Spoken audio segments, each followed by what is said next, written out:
I never thought signing up for an improv class would mess with my head quite like it did. I walked in expecting some fun, a few laughs, maybe a way to break out of my usual stand awkwardly in the corner routine. Instead, I ended up stuck in a scene with a guy who looked like he'd just stepped off a movie set. And then, right in the middle of it, he told me, dead serious, that the scene was getting too real, which was frustrating because, honestly, I had no idea what the hell that meant at the time, but it felt like everything inside me shifted. So let me back up a bit. I'm pretty average when it comes to social stuff, especially meeting new people. In fact, the whole reason I signed up for these improv classes was because my best friend, let's call him Matt because that's his name, kept teasing me about how I never say anything interesting and how life's better unscripted. I laughed it off at first, but then I found myself scrolling through the community college website one night and somehow ended up clicking register on an 8-week beginner improv class. Weirdly, I was excited but also kinda scared. The class met every Thursday night in this tiny theater space tucked behind a coffee shop downtown. It wasn't fancy or anything, just rows of folding chairs and a modest stage with string lights hanging overhead. On my first night, I was that guy who shows up early, nervously tapping his knee and trying not to accidentally make eye contact with anyone. But then, this guy showed up, and suddenly the room felt a little less intimidating.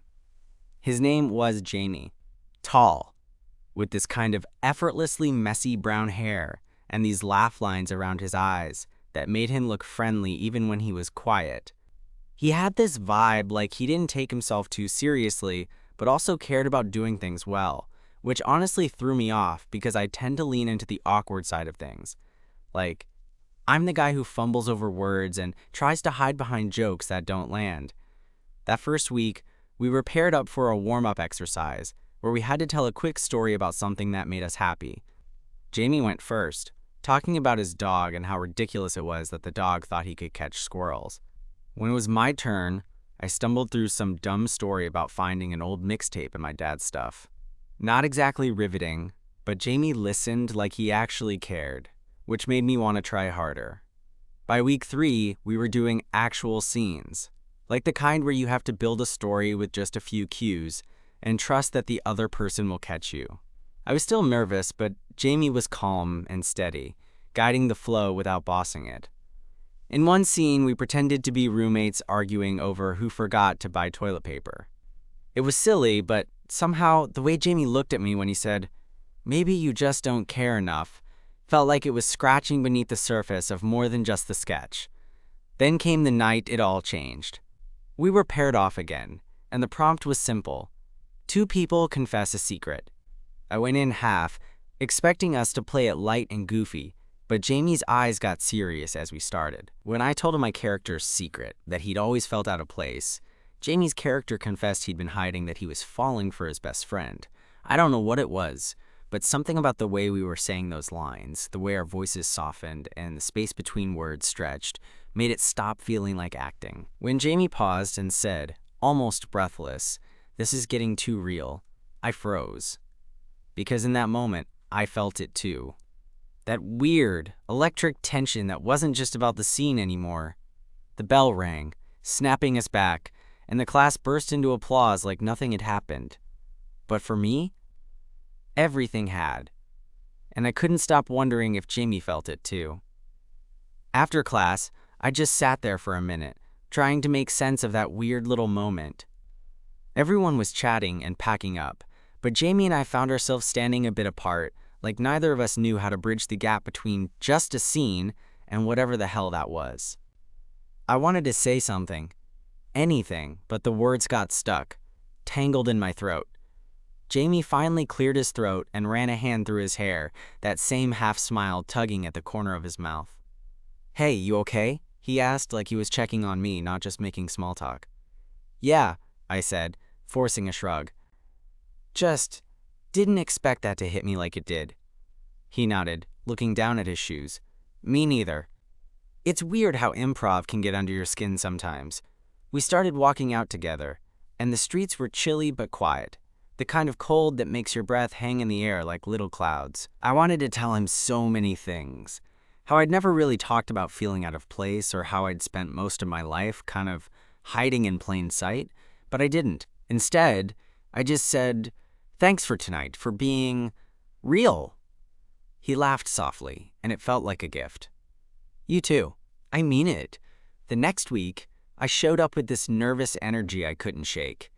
I wondered if Jamie felt the same thing, or if maybe he thought I was just weird now. But when I saw him across the room, he smiled that easy smile and waved me over like nothing had changed. And maybe that was the point. Maybe the scene was too real, but what we did outside of it was still improv, still just us trying to figure things out. That night, we got another prompt. Your stranger's stuck in an elevator. So naturally, we had to invent backstories on the spot and react in character.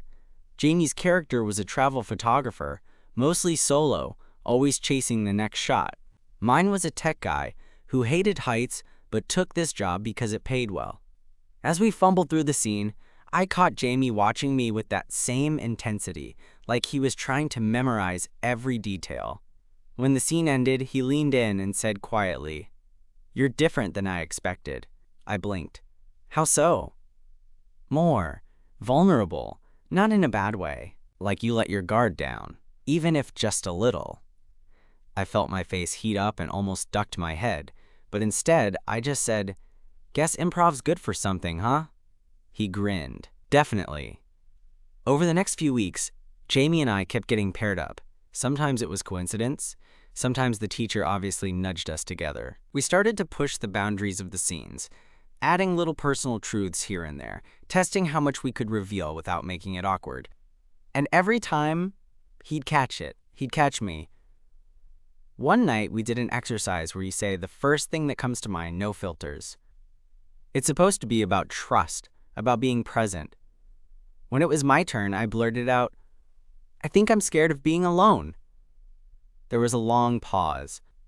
Jamie's eyes softened, and he said, "Me too." It felt like the universe handed us a gift wrapped in silence. After class, instead of heading straight home, Jamie suggested grabbing a drink at the coffee shop next door. We sat in the dim light, the hum of quiet conversations around us, and talked for hours about everything and nothing.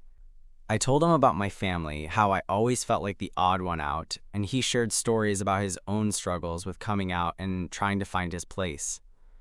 There was this moment when the conversation lulled, and we just looked at each other, the space between us charged with something unspoken. I wanted to reach out, to close that gap, but I froze. I thought maybe he'd make the first move.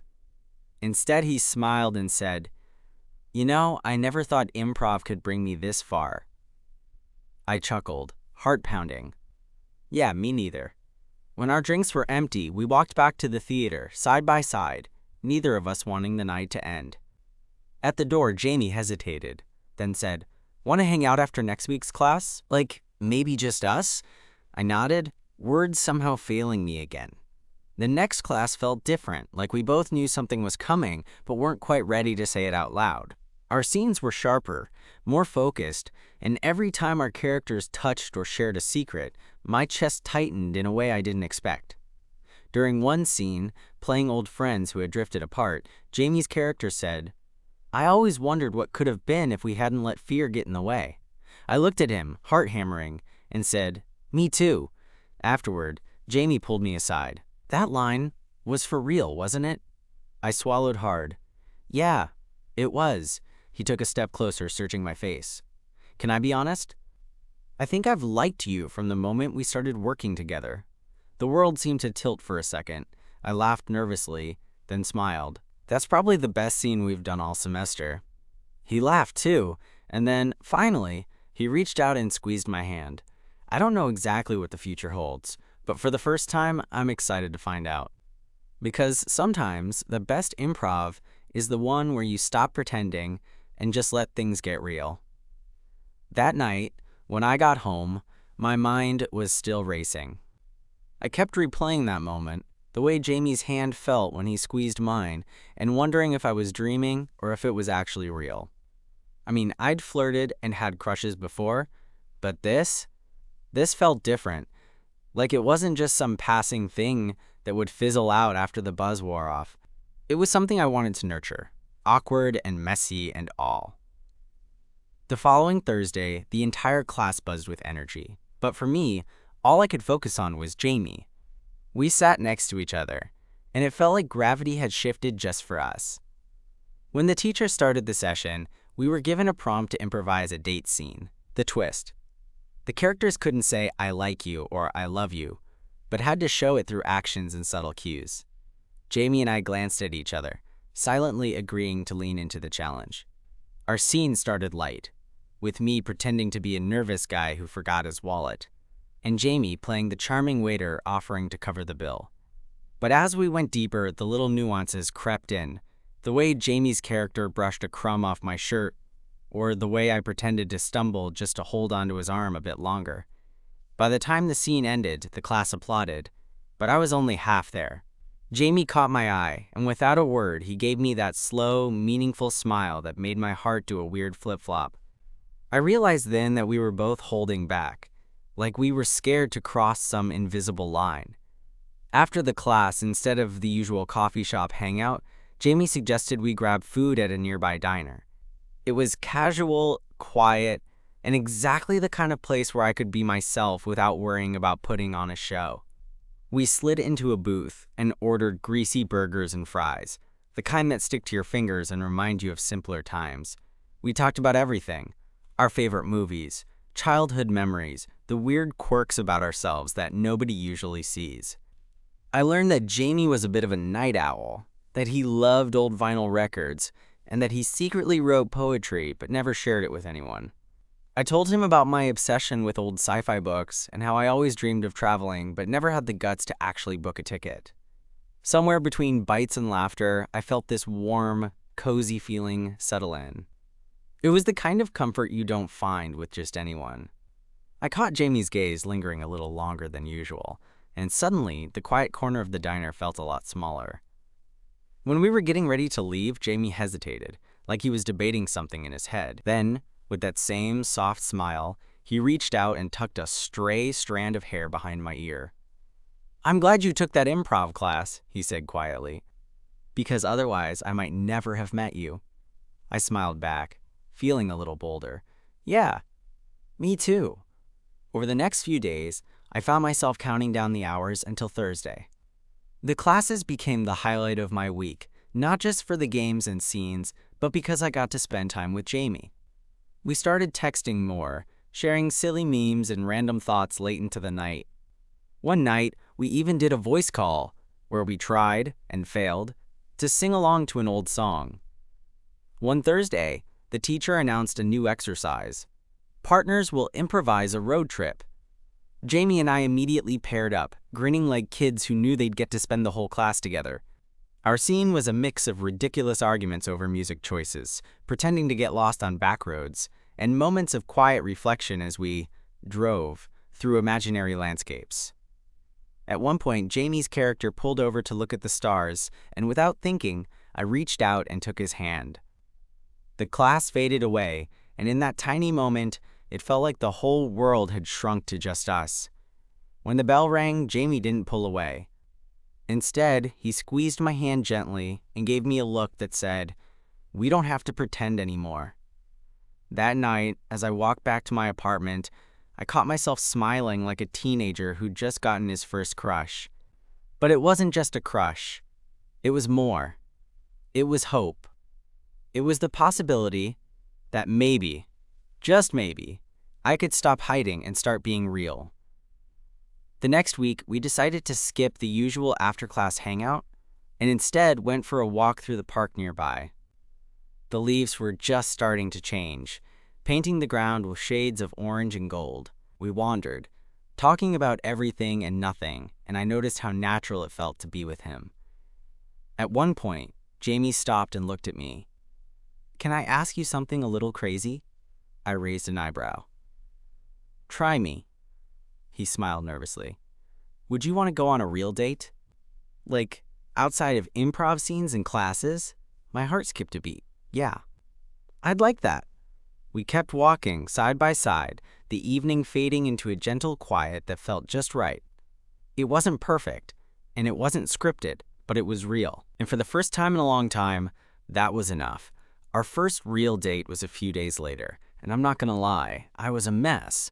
Like, the kind of mess where your brain runs a mile a minute, you overthink every word, and you rehearse your cool smile in the mirror until it starts to look fake. But when Jamie showed up at my door, holding a bouquet of wildflowers, which he later confessed he'd almost chickened out on buying, all that nervousness melted into something warmer and softer. We decided on a casual dinner at a little bistro a couple of blocks from my place, the kind of place with mismatched chairs and chalkboard menus where the waiters know their regulars. I loved that Jamie seemed to pick spots that felt comfortable, not flashy, kind of like him actually. We talked over food that was way better than I expected, and despite my scrambling brain, the conversation flowed. He told me about a photography project he was working on, portraits of people in the city, capturing their stories through expressions and light. I told him about a story I'd started writing but never finished because I was scared it was dumb. Jamie encouraged me to finish it, which made me realize he wasn't just interested in surface stuff. He actually cared about the messy parts of me. After dinner, we went for a walk along the river. The city lights twinkled on the water, and the air had that crisp, early fall bite. Jamie stopped to lean against the railing, and I stood next to him, feeling the space between us shrink. I was about to say something, a joke, a comment, literally anything to break the spell, but he beat me to it. "Hey," he said softly. "Can I be honest?" "Always," I said, heart thudding. "I was scared to tell you how I felt," he admitted, looking down at his hands. "Not because I didn't want you to know, but because I was afraid it might mess things up between us. I didn't want to lose the friendship or whatever we had built." I reached out and covered his hand with mine, surprising myself with how natural it felt. I get that. I was scared too, but maybe that fear is what's been holding me back from feeling something real. His eyes met mine, clear and steady, and then he leaned in just enough for me to catch his breath. We kissed. It wasn't cinematic or perfect. It was a little awkward and hesitant at first, but it was honest. Like we were both feeling our way forward, trying to figure out what this new thing between us really meant. Afterward, we stayed by the river for a while, just talking and laughing quietly. The night felt like a secret we shared, a safe place away from all the noise and expectations. Things didn't instantly become some kind of perfect romance movie, though. There were moments of uncertainty, like the time I realized I'd never dated anyone before and freaked out about what that meant. Or when Jamie got busy with work and I felt that familiar itch of loneliness creeping back in. But the difference was that now I had someone who wanted to figure it out with me. One night, about a month into dating, Jamie invited me over to his place to watch old movies and eat popcorn. His apartment was cozy, walls lined with photos he'd taken, and little notes stuck here and there, like a living scrapbook. We sprawled on the couch, and halfway through the movie, his hand found mine again. "Do you ever think about the future?" he asked quietly. I thought about it. About jobs, about moving, about whether I'd finally be brave enough to take real risks. "Yeah," I said. "But mostly I'm just trying to enjoy now. With you." He smiled, squeezing my hand. That's the best answer. By then, the improv classes were winding down for the semester, and I realized how much I'd grown. Not just in the way I could think on my feet or throw myself into a scene, but in the way I was starting to open up, to let someone in without fear. The last night of class, our teacher assigned us a final project, a 3-minute scene where we could be completely honest. No pretending, no jokes to cover nerves, just pure truth. Jamie and I went up together, and as we started, all the old nervousness came back in a rush. But then I looked at him, and I remembered that feeling by the river, the late-night talks, the hand-holding, the kisses. We told our story, not just the one we'd created on the spot, but the one underneath it all. About two guys who met in an improv class and found something more than just lines and laughter. We spoke about fear, about hope, about the courage it takes to be real with someone. By the time we finished, the room was silent for a beat before the applause hit. But none of that mattered as much as the way Jamie looked at me, like I was the only person in the world. Afterward, we stayed behind a little longer, packing up our things. Jamie hesitated, then said, "So what now?" I grinned. Well, I guess we keep improvising, but this time, for real. He laughed, and then, without any stage directions, he pulled me into a hug that felt like home. Walking out into the night, I realized that sometimes the scariest scenes, the ones that get too real, are the ones worth stepping into, because they might just lead you to exactly where you're supposed to be. After class ended, the usual buzz of people saying their goodbyes felt different that night. Everyone was smiling, but Jamie and I shared this quiet moment like we were both trying to hold on to something fragile and new. We walked out together, the cold air hitting us like a reality check after the warm glow of the theater. "Hey," Jamie said, glancing sideways at me as we headed down the street. I was thinking, since the classes are over, maybe we could keep doing this improv thing, like not in class, but just for fun. You know, keep the momentum going. I blinked, surprised. "You mean like a club or something? Or just us?" "Just us," he said, smiling a little. "Maybe it could be our thing. A way to keep being honest, even when life gets, well, not so scripted." I liked that idea. A lot. Because honestly, that's what it felt like this whole time. Learning to be real outside of the cues and prompts. Figuring out how to connect without hiding behind jokes or characters. I nodded, feeling a warm buzz in my chest. "Yeah, I'm in." We settled into a routine after that. Every week or so, we'd meet up. Sometimes at Jamie's place, sometimes at a park bench, or a quiet cafe. We'd pick a prompt, or sometimes just talk about whatever was on our minds, like improv, but without the pressure. It became this safe space where I could drop the walls I'd spent years building. One evening, we met at a small art gallery that was hosting an open mic. Jamie was excited to show me some of his photographs, intimate portraits of strangers he'd connected with over time. Each image told a story, raw and unfiltered. There was one of an old man with deep laugh lines and bright eyes, and another of a teenage girl with paint smeared across her face like a badge of rebellion. As we wandered the gallery, Jamie leaned close and whispered, "This is what I love about photography. It's like improv in a way. You have to be present. Catch the moment before it disappears." I smiled, feeling grateful that he saw the world through a lens that could capture both light and shadow. It's kind of like us, isn't it? Catching moments that feel real. He nodded, his hand brushing against mine, fingers tentatively intertwining.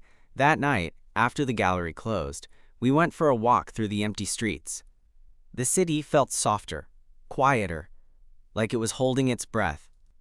Jamie stopped by a tiny park bench, nudged me to sit, and pulled his coat tighter around him. "I've been thinking about something," he said, voice low. "About us. About where this is going." I felt a flutter in my stomach. "And?" "I want to be honest," he said, eyes locking with mine. "Not just in scenes or exercises, but with you. I want to know what you want. Because I'm not great at pretending anymore." That struck me. Not just the words, but the vulnerability behind them. I took a deep breath. I want to see where this goes too. I want to keep taking chances, even if it scares me. He smiled, this soft, genuine smile that made my chest ache. Good. Because I'm terrible at long talks like this, but I'm really good at showing up, and I want to keep showing up. "For you."